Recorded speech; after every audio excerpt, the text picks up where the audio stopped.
Hi there, Stella back here at NSTAR Technologies, and today's video I'm going to be talking about the qualities that make a good Scrum Master.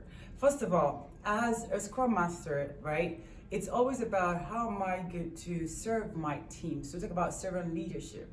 And what that means is not necessarily you thinking less of yourself, but really thinking more about your team. So how can I ensure that my team have the tools and the resources and the techniques and the training to be able to perform their job efficiently and effectively? And as a Scrum Master, that always have to be at the back of your mind, right? It's not about you. I'm sure if you've done some research and read about Scrum, you know that it says Scrum Masters don't have authority, they only have influence. But I love to tell my students that if you have influence, that is the surest and the purest way of power, right? And that is the purest way for you to get respect, for people to trust you, people to know that you are their advocate and you are their ally. So the first thing for a Scrum Master I would say is truly measure the way you serve your team. Are you truly a servant leader? And there are so many ways that this can play out. So for example, when you go for the daily stand-up and you hear your team having the same issues day after day after day, I mean, as a Scrum Master, you want to be proactive enough to say, hey, have you tried this solution? If they've tried all the solutions, and asking yourself, how can I help them overcome this distraction or overcome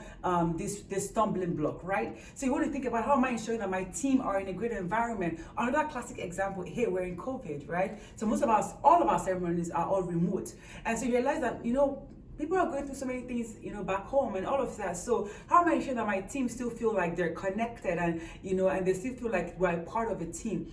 It could be something as simple as if your daily stand-up starts at 8:30, you might say, let's start our office hours at 8 o'clock. So there's that 30 minutes before your daily stand-up where people can come together and just connect and bring their kids, bring their pets, bring their drinks, and just really have a down moment before the day starts. So that is thinking about your team and thinking about how to ensure that they're connected and they're empowered and they have all the tools that they need. Another classic example could be maybe someone in your team really wants to step up the ladder in their career, right? And you notice that they have a hunger for it. Hey, you can reach out to either their manager, obviously with their permission, reach out to them and they tell you that yes, that they've tried so many things and it's not happening for them. Reach out to their manager or reach out to HR or look for somebody that within another team that can help them. So like pair programming, that is what thinking about your team, because if your team is better, if your team is connected, if your team feel empowered, guess what? They do quality work, their velocity increases, right? They are more self-managing and they are cross-functional.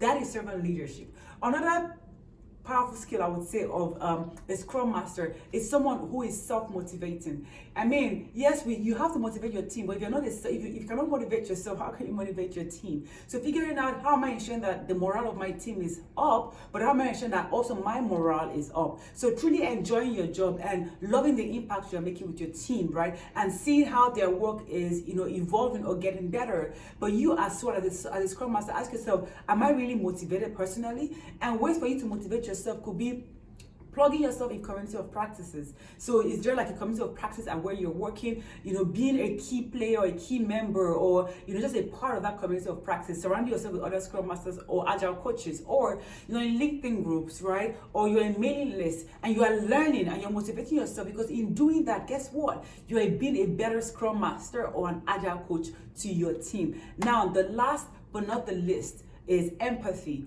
We talk about, gone are the days where you just hire people for their skills and you want them to leave their personal issues by the door. No. Now, when you hire people, you hire the whole of them, because their diversity brings color to what they're doing. As a Scrum Master, I want to ensure that you have empathy. You're not their micromanager, you're not their supervisor, you're not there to, to grind on them and bring them down. No, you have to show empathy. And how do you show empathy? By listening and by understanding what that person is going through, and understanding that, hey, if they were great before, maybe now they're struggling, it might be an issue that is way beyond work environment. So being able to listen and connect with them and say, I'm here to help you, just let me know how I can help you. So those are the three things that I'm going to just go over them real quick. Number one, being a servant leader. Number two, motivating yourself by connecting yourself to other Scrum Masters or agile coaches or community of practices. Number three, last but not the least, being able to show empathy with your team will really empower them to come with their best at work. So those are some, not all of them, but some of the skills I would say that makes a great Scrum Master. So thank you for listening. Until next time, stay agile.